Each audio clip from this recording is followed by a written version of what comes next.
இன்றே டவுன்லோட் செய்து உங்கள் ஃபேவரட் ஷோக்களை என்ஜாய் பண்ணுங்க.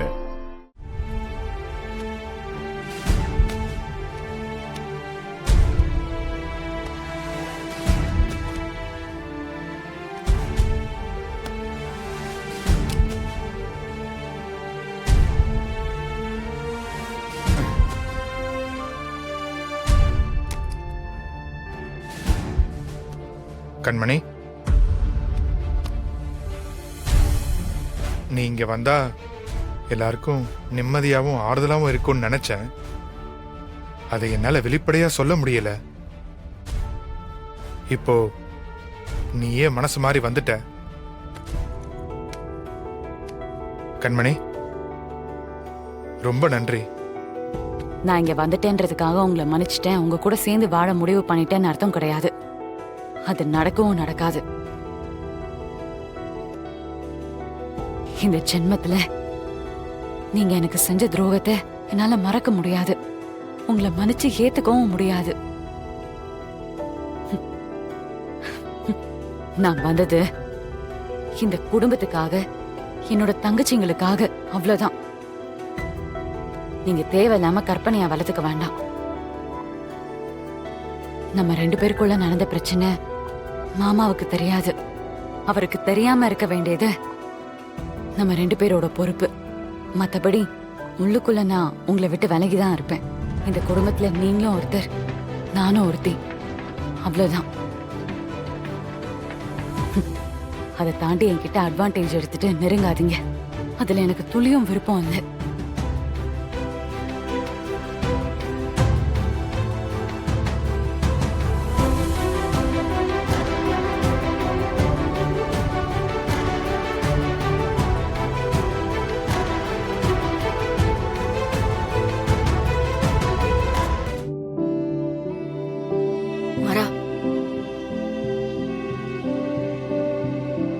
வாடா.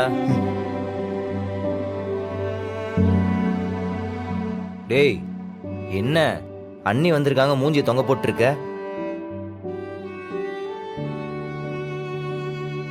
புரியுது, இத்தனை நாள் வெளியே இருந்தவங்க வீட்டுக்குள்ள வந்திருக்காங்க. அது வரைக்கும் சந்தோஷம் நினைச்சுக்கேன். இனிமே அவங்க முகத்துல தான் முழிக்கணும், முகத்துக்கு நேரம் தான் பேசணும். கொஞ்சம் கொஞ்சமா எல்லாம் சரியாயிடும். தைரியமா இரு. மாமா, அதான் நாங்கெல்லாம் இருக்கோம்ல, கண்டிப்பா உங்களை சேர்த்து வைக்கிறோம்.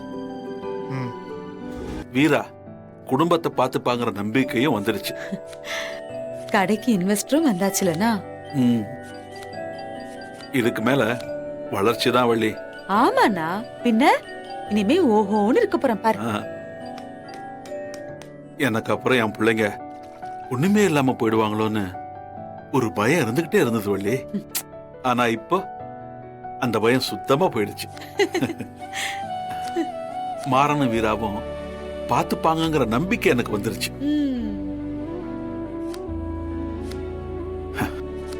இப்ப என் உசுறு போனா கூட பரவாயில்ல, நிம்மதியா போய் சேர்ந்துருவேன். என்ன பேசுற நீ? இந்த மாதிரி வார்த்தையெல்லாம் சொல்லக்கூடாதுன்னு சொல்லிருக்கல. இல்ல வள்ளி, நெருப்புன்னு சொன்னா சுற்றுமா என்ன? அதுக்காக நெருப்பு தூக்கி தலையில போட்டுப்பியா நீ? ஏன்னா சும்மா ஒரு வார்த்தைக்காக சொன்னேன். போனா இந்த மாதிரி எல்லாம் பேசக்கூடாது இனிமே. சரி சரி சரி, எனக்கு தூக்கம் வருது, நான் போய் தூங்குறேன். நீ வேலையை பாரு.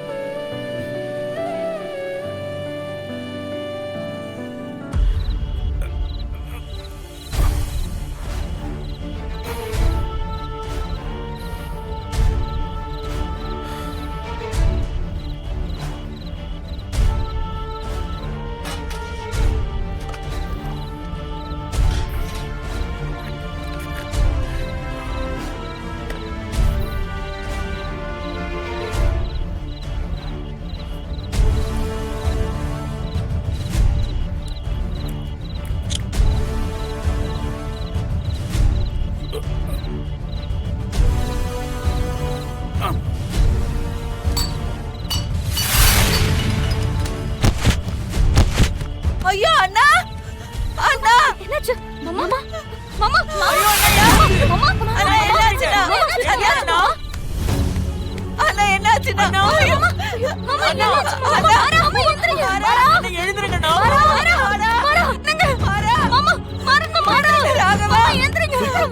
என்னாச்சு அண்ணா கீழே விழுந்துட்டாரு. அண்ணா இங்க பாருங்க அண்ணா காத்துறது அப்பா அப்பா என்னாச்சு என்னாச்சுன்னு கேக்குறேன்ல சீக்கிரம் phone பண்ணு. அப்பா, என்னாச்சுப்பா? அப்பா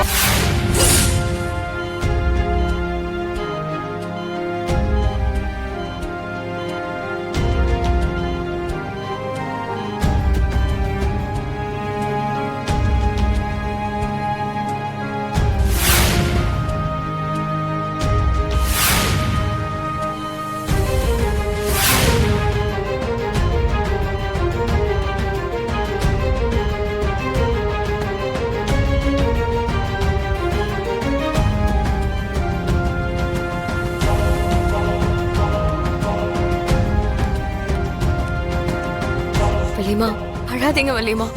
வலிமா சாப்பிட ஏதாவது வாங்கிட்டு வரட்டுமா? என்ன நீங்க வீரா இப்படியே இருந்துட்டீங்கன்னா உங்களுக்கு உடம்பு முடியாம போயிரும் வலிமா. ஏதாவது கொஞ்சம் சாப்பிடுங்க. டாக்டர் என்னாச்சு டாக்டர் டாக்டர், என்னாச்சு? பல்ஸ் இன்னும் நார்மல் ஆகலம்மா, அதே கண்டிஷன்ல தான் இருக்காரு. ரிசப்ஷன்ல சொன்னாங்க, நீங்க இன்னும் அமௌண்ட் பே பண்ணலையாமே. ஆமா டாக்டர், இன்னைக்கு எப்படியாவது பே பண்ணிடுறேன். ப்ளீஸ் அதை கொஞ்சம் பண்ணுங்க. நான் இங்க வேலை செய்யற எம்ப்ளாயி தான், எனக்கு மேல மேனேஜ்மெண்ட் இருக்கு. பே பண்ணாம ட்ரீட்மெண்ட் பார்க்க அனுமதிக்க மாட்டாங்க. ஒருவேளை அதுல உங்களுக்கு ஏதாவது காம்ப்ளிகேட் இருந்துச்சுன்னா டிஸ்சார்ஜ் பண்ணி வேற ஏதாவது ஹாஸ்பிட்டலுக்கு கூட்டிட்டு போயிடுங்களேன். மாறே இப்ப நம்ம என்னடா பண்ண போறோம்? டேய் நான் என் ஃப்ரெண்ட்ஸ் எல்லார்கிட்டயும் பணம் கேட்டேன்டா, எவனுமே பணம் இல்லைன்னு சொல்லிட்டானுங்க. அப்பாவை தாண்டி எனக்கு பணம் கேட்கிற அளவுக்கு யாரையுமே தெரியாதுடா. கேட்ட இடத்துலயும் இல்லைன்னு கை விரிக்கிறாங்க. ஐயோ கடவுளே, எங்களை ஏன் இப்படி சோதிக்கிற? ஏன் அண்ணனுக்கு இப்படி ஒரு நிலைமை தேவையா? என் அண்ணனுக்கு பதிலா ஏன் உயிரை வேணாலும் எடுத்துக்கோ, ஆனா என் அண்ணனை காப்பாத்தி கொடுத்துரு. வலிமா என்ன வலிமா நீங்க? மாமாக்கு ஒண்ணும் ஆகாது, தைரியமா இருங்க.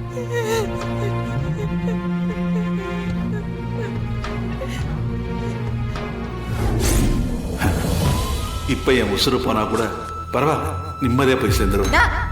என்ன பேசுற நீ?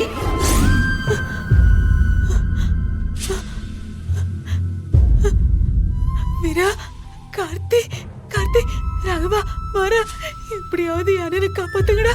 அதை விட்டுறாதீங்கடா. உங்களுக்கு கெஞ்சி கேட்டுக்கிறேன்டா, என் அண்ணனை காப்பாத்தி கொடுத்துருங்கடா. அத்தை அண்ணனை அழாத அத்தை. காப்பாத்தி மாற கூப்பிடுறப்ப. கொடுத்துருங்கடா. நான் பாத்துக்கிறேன், அப்பாக்கு ஒன்னும் ஆகாது. வீரா நீ உடனே கிளம்பு. எங்கடா? நீ கடைக்கு போ. கடையில கல்லால எவ்வளவு பணம் இருந்தாலும் சரி, ஒரு பைசா விடாம எல்லாத்தையும் எடுத்துட்டு வா. சரி.